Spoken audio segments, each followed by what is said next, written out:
పునర్వికశ్రీ ఈ పేరు ఇప్పుడు ఒక చిన్నారి పేరు మాత్రమే కాదు, సమాజం మొత్తం కలిసి వస్తే అసాధ్యం అనుకున్నది కూడా సాధ్యమవుతుందనేటటువంటి ఒక నిదర్శనం. ఒక పాప కోసం సోషల్ మీడియా ఇన్ఫ్లుయెన్సర్లు, సామాన్య ప్రజలు, దాతలు, వైద్యులు, చివరికి రాజకీయ నాయకులు కూడా ఒకే లక్ష్యంతో ముందుకొచ్చారు. అందుకే ఈ కథను మన సమాజం ఇంకో 10 నుంచి 15 ఏళ్ళు మర్చిపోరండి. మర్చిపోవటం అసాధ్యం అని కూడా చెప్పొచ్చు. అలాగే అదే పేరుతో ప్రాజెక్ట్ పునర్వికను ప్రకటించడం నిజంగా ఒక అద్భుతమైనటువంటి ఆలోచన.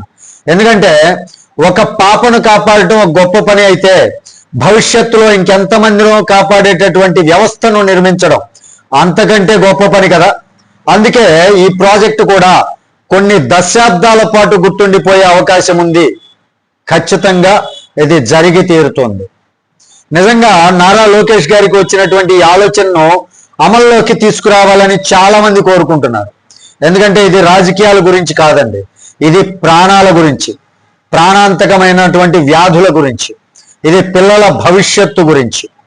అసలు విషయం ఏంటంటే కొంతమంది పిల్లలు పుట్టిన తర్వాత కొన్ని నెలలు లేచి నిలబడకపోవటం, నడవలేకపోవటం, చేతులు కాళ్ళు బలహీనపడటం వంటి అరుదైనటువంటి లక్షణాలు కనిపిస్తాయి. దీన్ని స్పెషల్ మస్క్యులర్ అట్రోఫీ అంటాం, అంటే SMA అంటారు అనమాట. ఇందులో టైప్ 1 ఉంటుంది, టైప్ 2 లాంటి రకాలు కూడా ఉంటాయి. చిన్న వయసులో బయటపడితే పరిస్థితి మరింత ప్రమాదకరం. ఈ వ్యాధికి చికిత్స చేయాలంటే విదేశాల నుంచి కోట్ల రూపాయల విలువైనటువంటి ఇంజెక్షన్ తెప్పించాలి. ముఖ్యంగా ఒక నిర్దిష్టమైనటువంటి టైం పీరియడ్ లోపే ఈ ఇంజెక్షన్ వేయాలన్నమాట. ఉదాహరణకు 12 నెలల నుంచి 18 నెలల్లో ఆ సమయానికి ఇంజెక్షన్ పడితే పిల్లల జీవితానికి ఆశ ఉంటుంది, లేకపోతే జీవితాంతం శారీరక ఇబ్బందులు వెంటాడేటటువంటి ప్రమాదం ఉంటుంది. ఇలాంటి వ్యాధి ఎవరికీ రాకూడదు, కానీ వస్తే సాధారణ కుటుంబం 16 కోట్ల రూపాయల నుంచి 18 కోట్లు పెట్టి ఇంజెక్షన్ తెప్పించగలదా?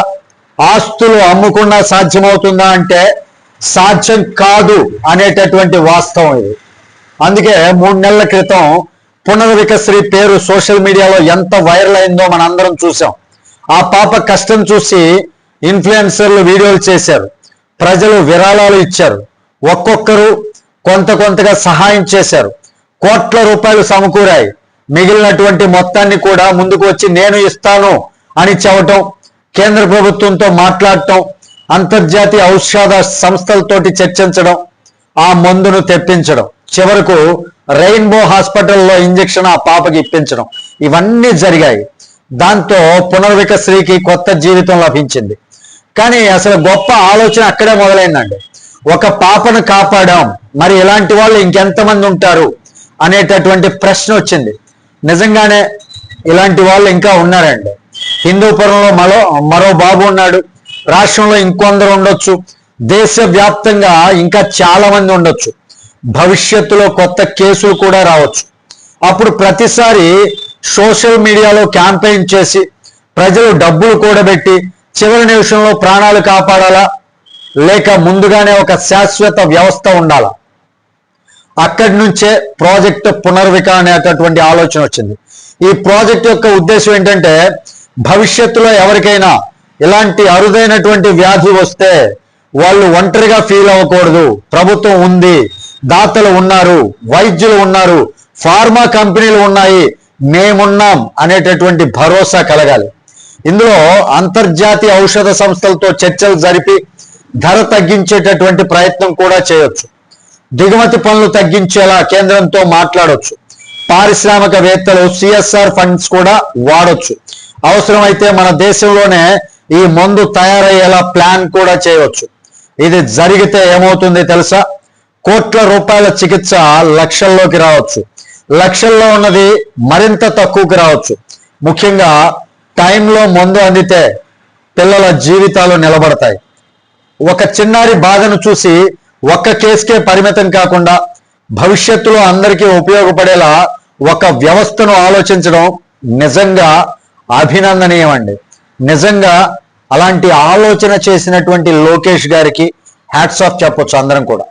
అందుకే కొన్నిసార్లు రాజకీయాలకు అతీతంగా మంచి పనిని చేసి తీరాలి. మంచి పనిని మంచి పని అని చెప్పాలి కూడా. ఎవరు చేసినా చెప్పాలి. అటు జగన్ చేసినా చెప్పాలి, లోకేష్ చేసినా చెప్పాలి, ఎవరు చేసినా చెప్పాలి. పునర్వికశ్రీకి వచ్చినటువంటి రెండో జీవితం మరెందరో పిల్లలకు మొదటి అవకాశం కావాలి. అదే ప్రాజెక్ట్ పునర్విక నిజమైనటువంటి విజయం. ఇలాంటి మంచి ఆలోచనలు అమల్లోకి రావాలని కోరుకుంటూ, మరి దీనిపైన మీ అభిప్రాయం ఏంటి అనేది కామెంట్ రూపంలో తెలియజేయండి. వీడియో నచ్చితే ఖచ్చితంగా లైక్ చేయండి. ఛానల్కి సబ్స్క్రైబ్ చేసుకున్నాను, కొంచెం సపోర్ట్ చేయండి. తిరిగి నెక్స్ట్ వీడియోతో మిమ్మల్ని అందరినీ మీట్ అవుతాను. అప్పటి వరకు సెలవు. జై హింద్.